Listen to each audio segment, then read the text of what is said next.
Ballwell v. Georgia in 1978, the court overturned the decision of Williams v. Florida to not send a limit on the jury. The right to counsel is granted to all persons. Lawyers aid the defense prior and during their case and also try to prove the acquitted is guilty.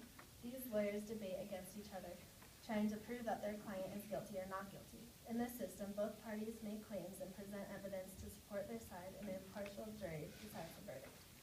Everyone is innocent until proven guilty. This system is also known as the fight period because people are fighting with one another for justice. This right to counsel allows you to obtain the best lawyer that you can afford, and if you can't afford one, then the state will give you your own. Having a better lawyer will allow you to argue your case better and help prove your innocence. Everyone can be represented. However, whether someone is represented better than others because they have a better lawyer is an aspect of the adversary system that many take advantage of. We can see just how important the right to counsel is in the court case Gideon v. Wainwright. When charged with breaking and entering, Clarence Gideon asked for a court-appointed lawyer and was denied one. He then represented himself and was found not guilty. Because of his case, state courts are required to appoint you an attorney if you cannot finance one. In natural rights philosophy, John Locke defends that all men have inalienable rights that no one can take away, the right to life, liberty, and property. These rights and the criteria for a fair, speedy trial by jury are rights that can't be taken away. Everyone is entitled to them no matter what. Many times people's rights are challenged. Okay. So the Sixth Amendment guarantees a fair trial. The First Amendment affords the press and the public the right to attend criminal trials. In what ways, any of these rights conflict with one another, and does it matter? Well, I think that it can conflict in some ways just because whether you attend a trial might make you biased if you were a jury, because if you come to these trials, you see what things are being pointed out and whether or not the person you feel is guilty or not guilty, because as people, we all have this decision whether or not we think that the person is guilty or not guilty. So because these people are given these opportunity to come to the trials, if they're chosen to become a member of the jury, then they could be not impartial, and they could choose sides already and not be have this fairness to a trial that everyone deserves.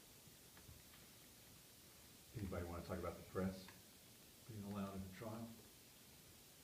Can you repeat the whole question, Yep. please?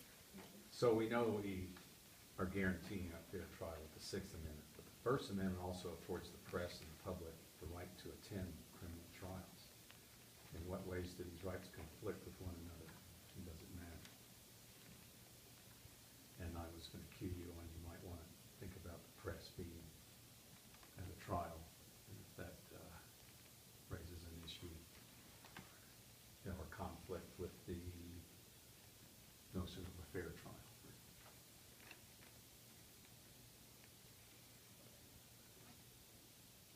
The press does allow people, that's how we all learn about court cases.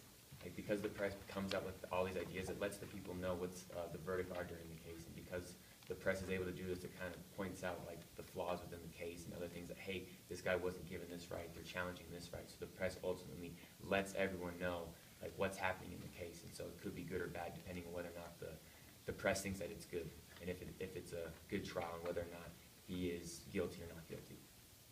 Going off of what Nathan said, I think it is pretty important to have press present because it is a part of our rights to be informed. We want to know what's going on.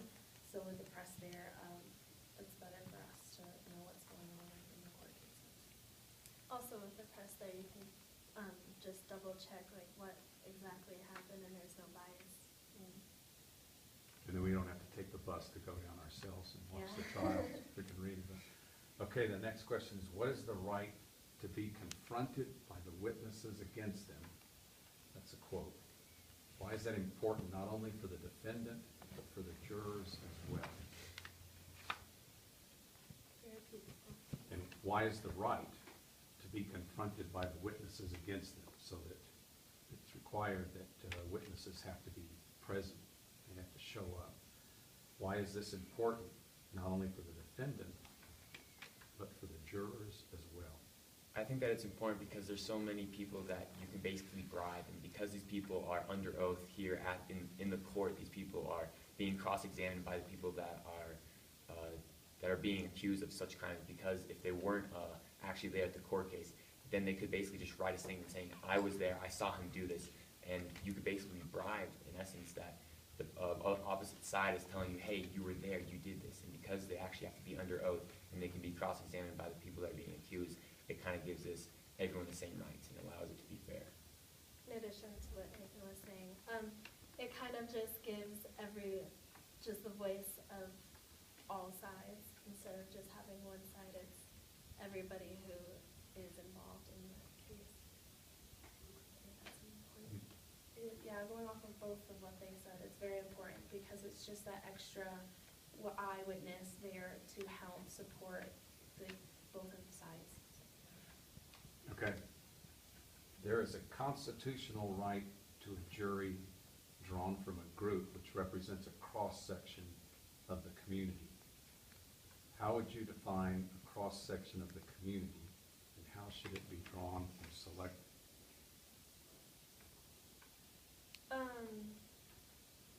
I think that the cross-section of the community should be drawn from just a random group of people with many different opinions, so that instead of them getting one choice from, like, one opinion from everybody, there's multiple ideas involved. I'm going to disagree with Becca in saying that, yes, we should have this randomness, but because we want an impartial jury, the randomness will ultimately make it so that it's impartial. But if we decide whether or not this person has an opinion on it, it's kind of already biased, because if I say, you are agreeing with this, you disagree with this, then you guys will basically cancel each other out. And then nothing will happen with the jury, and then we'll have a mistrial, and we'll have to have another case. But if it's all at random, then everyone will have their own ideas, and all bring that to it. And the chance that they all have the same ideas is really improbable. So basically, the cross-section will be totally random, so everyone will have this opportunity to have a fair trial. I agree with Nathan. I think it's important to have that randomness, so they can look at every part of the case and open all the doors. Should gender or race be an issue?